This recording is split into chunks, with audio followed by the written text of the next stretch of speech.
اگر آپ ایک سورس انفارمیشن کا بند کریں گے تو 10 سورس اور موجود ہیں جنہیں استعمال کر کے انفارمیشن کو پھیلایا جا سکتا ہے، اور لوگ بھی سچی اور حقیقی بات کہیں نہ کہیں سے سن ہی لیتے ہیں۔ تو بہتر ہے کہ اس قسم کی حماقتیں نہ کی جائیں۔ اگر آپ کو کسی چیز سے اختلاف ہے تو آپ آئیں اور اپنا نقطہ نظر بیان کر دیں۔ دیکھیے ابھی پچھلے دنوں کی بات ہے، ہماری جماعت کے ایک حصے نے پنجاب اسمبلی میں ایک قرارداد جو تھی وہ پیش کر دی۔ اس قرارداد پہ بہت ہنگامہ ہوا، تمام چینلز نے ہمیں جتنا برا بھلا کہہ سکتے تھے کہا، لیکن ہم نے تو کسی چینل کو بند نہیں کیا۔ ہم نے ان کی باتیں سنی، اپنا نقطہ نظر ان کے سامنے پیش کیا، جو غلطی ہوئی تھی اس کو ہم نے واپس لیا، تو سب کچھ ٹھیک ہو گیا۔ پھر اسی طریقے سے معاملات چل رہے ہیں۔ تو جمہوریت میں یہی طریقہ ہونا چاہیے کہ اگر آپ کو بات سے اختلاف ہے تو اپنا نقطہ نظر پیش کریں، آپ کی بات میں وزن ہوگا تو لوگ اس کو سنیں گے اور مان لیں گے۔ اگر آپ سمجھیں گے آپ کی بات میں وزن نہیں ہے، لوگ اس کو نہیں مان رہے، تو آپ کو اپنی غلطی کو درست کر لینا چاہیے۔ ٹھیک ہے، پروفیسر رشید صاحب یہ بھی بتائیے گا، ہمارے ٹیلی ویژن چینلز پر ہی ایک پروگرام کا ایک پرومو بار بار چلتا ہے اور اس میں ایک سیاسی رہنما یہ کہتے ہیں کہ امریکہ اور کالا باغ ڈیم یہ صرف اپوزیشن کے نعرے ہیں، لیکن اب آج کے اس واقعے کے بعد ہمیں یہ احساس ہوا کہ میڈیا کی آزادی بھی ایسا ہی لگتا ہے کہ صرف اپوزیشن کے نعرے ہیں۔ جب حکومت سے باہر ہوتی ہیں مختلف سیاسی جماعتیں یا قائدین تو میڈیا کی آزادی کے حوالے سے ان کا نقطہ نظر کچھ اور جب وہ اقتدار میں آ جاتے ہیں تو شاید کچھ پالیسی میں تبدیلی ہوتی ہے۔ اس سے اتفاق کریں گے آپ؟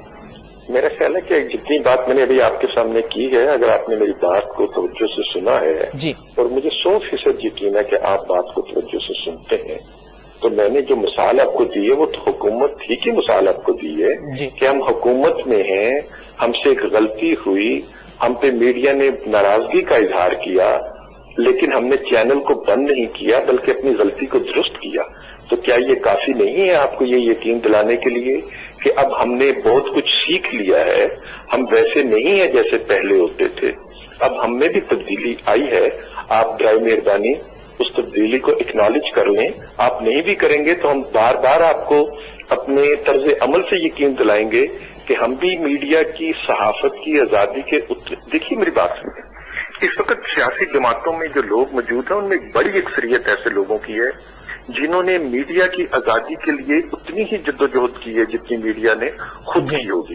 بہت سے سیاسی کارکن ایسے ہیں جو اب پاکستان کی پارلیمنٹ میں پہنچ چکے ہیں، مختلف جماعتوں میں اب اہم حیثیتوں پہ ہیں، جو کہ میڈیا کی آزادی کو اس وقت سے تسلیم کرتے ہیں جب پاکستان میں اخبار نام کی چیز جو تھی وہ شجر ممنوعہ سمجھا جاتا تھا۔ اس لیے اب آپ کو یہ تسلی رکھنی چاہیے کہ ایک ایسی کھیپ سیاستدانوں کی سیاست میں موجود ہے، سیاسی جماعتوں میں موجود ہے اور خود پارلیمنٹ میں موجود ہے، جو آزادی صحافت کو نعرہ نہیں زندگی کا اصول سمجھ کر قبول کرتی ہے اور وہ اس کے لیے جدوجہد رکھتی ہے۔ ٹھیک ہے سینیٹر صاحب، بالکل اس معاملے میں جو آپ نے ذکر کیا صوبائی حکومت کا، یقیناً دونوں ہمارے سامنے چیزیں ہیں،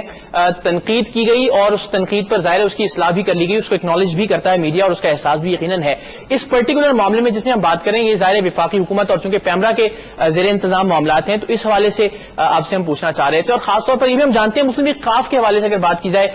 یعنی وہ جماعتیں جب اقتدار میں تھیں تو تمام میڈیا پر پابندی، اور پھر جب اقتدار سے باہر آئیں تو پھر میڈیا کے ساتھ ہم نے دیکھا کہ اظہار یکجہتی اور اس کے ساتھ کھڑے ہونے کی باتیں۔ تو اس حوالے سے آپ سے ہم جاننا چاہ رہے تھے کہ یہ طرز عمل حکومت کے اندر اور حکومت کے باہر جو ہوتا ہے اس کو کس طرح سے دیکھتے ہیں آپ؟ پہلی بات تو یہ کہ میں اس موقع پہ مناسب نہیں سمجھتا کہ میں آپ کے ساتھ جو کل کیا گزرا ہے، جو غیر جمہوری ہے، جو نہیں ہونا چاہیے تھا اور اس کی مذمت کی جانی چاہیے اور اس کی مذمت کر رہا ہوں میں،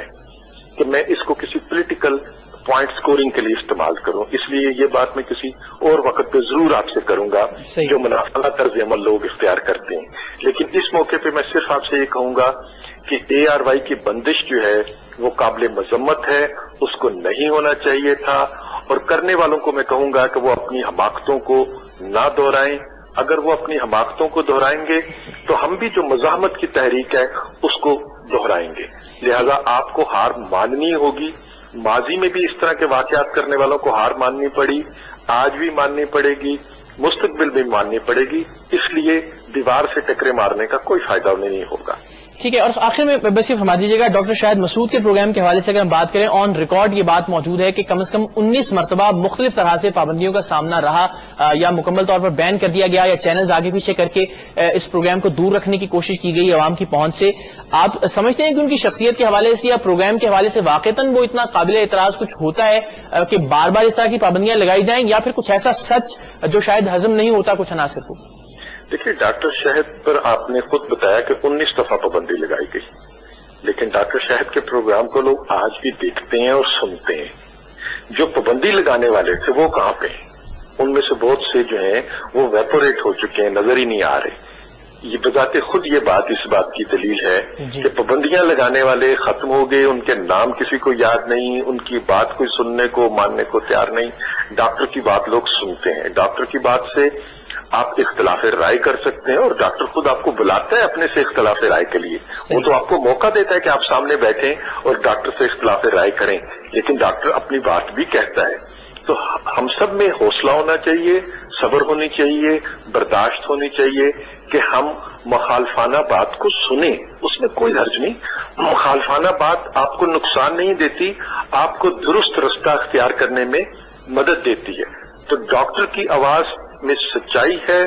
اس کو پابندیوں سے دبایا نہیں جا سکے گا. آپ کا بہت شکریہ. سینیٹر پرویز رشید ہمارے ساتھ موجود ہے، پاکستان مسلم لیگ نواز کے رہنما، اور اس وقت جماعت اسلامی پاکستان کے امیر سید منور حسن نے ہمیں جوائن کیا ہے. سید منور حسن صاحب، آپ کا بہت شکریہ، آپ نے ہم سے گفتگو کے لیے وقت نکالا. اس خاص طرز عمل کے حوالے سے، اس سوچ کے حوالے سے اور اس رویے کے حوالے سے جو کہ میڈیا پر پابندیوں کی صورت میں ہمارے سامنے آتا ہے، آپ سے ہم جاننا چاہ رہے تھے. گزشتہ روز ARY نیوز پر views on news on air تھا، اور اس دوران ARY نیوز کی بندش ہم نے دیکھا، مختلف شہروں سے رپورٹ ہوئی. کس طرح سے دیکھتے ہیں آپ اس طرز فکر کو، اس رویے کو حکمرانوں کے؟ جی، بسم اللہ الرحمن الرحیم. اصل میں آزادی پریس جو ہے وہ حکمرانوں کو ہضم نہیں ہو رہا ہے جی، اور باوجود اس کے کہ انہی میں سے کچھ لوگ کبھی کبھار ان کو سمجھانے کی کوشش کرتے ہیں، لیکن جب ان کی اپنی باری آتی ہے تو وہ اسی طریقے کے رویے اختیار کرتے ہیں کہ جو آزادیوں کو برباد کرنے اور ختم کرنے کے رویے ہیں. چاہے وہ پنجاب اسمبلی کی قرارداد ہو یا اس کے بعد کے معاملات ہوں. ہم یہ سمجھتے ہیں کہ بڑی مدت کے بعد کیونکہ ملک میں آزاد عدلیہ اور آزاد پریس کا چہرہ دیکھا ہے، تو لوگوں کو کچھ کو تو یقین بھی نہیں آ رہا، لیکن حکمرانوں کو تو نیندیں گویا اڑ گئی ہے اور حرام ہو گئی ہے. اس لیے کہ ان کا کچا چٹھا سامنے آتا ہے، ان کو آئینہ دکھایا جاتا ہے جس کو وہ توڑنے کی کوشش کرتے ہیں. تو میں سمجھتا ہوں کہ یہ بہت ہی سنگین اپنی نوعیت کا واقعہ ہے، اور اس کی جتنی بھی مذمت کی جائے کم ہے. اور جس طریقے سے سارا کام کیا گیا نہایت بھونڈا طریقہ ہے، غیر جمہوری رویہ ہے. اور جو لوگ جمہوریت کا درس دیتے تھکتے نہیں ہیں اور جمہوریت کا راگ الاپتے دن رات اسی کے اندر گزارتے ہیں، انہیں یہ زیب نہیں دیتا کہ وہ جمہوریت کی نفی کریں، کیونکہ یہ تو بہت ایک پلر ہے، بڑا اہم ستون ہے جمہوریت کا پریس اور میڈیا جو ہے. تو میں اس کی مذمت بھی کرتا ہوں، اور میں سمجھتا ہوں کہ حکمرانوں کو ہوش کے ناخن لینے چاہیے. اگر کوئی ڈبیٹ کرنی ہے، کسی رائے سے اختلاف کرنا ہے، تو آزاد پریس کے اندر اس کی بھی گنجائش موجود ہے کہ اپنے نقطہ نظر آ کر پیش کیا جائے، سوالات کو فیس کیا جائے اور جو دلائل ہیں وہ دیے جائیں. ٹھیک ہے منور حسن صاحب، ایک عامر کی جانب سے جب پابندی عائد کی جائے تو شاید کوئی ایک جواز یہ سمجھ میں آتا ہے کہ چونکہ مطلق العنانیت کا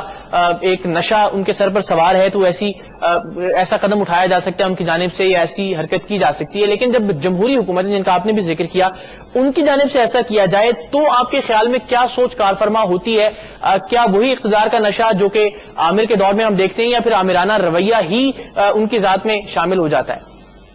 دیکھیے، عامر ہونے کے لیے فوجی وردی میں ملبوس ہونا ضروری نہیں ہے. جی، عامرانہ ذہن جو ہے وہ شیروانیوں میں بھی ہوتا ہے، واسکٹوں میں بھی ہوتا ہے، کوٹ پینٹ ٹائی میں بھی ہوتا ہے. اور یہ رویے جو ہیں یہ محض الیکشن کے نتیجے میں منتخب ہو جانے اور جمہوریت کی بظاہر بساط بچ جانے کے نتیجے میں یہ رویے اپنی اپنی جگہ موجود رہتے ہیں. لہذا موجودہ حکمرانوں کی جو ذائقہ ہے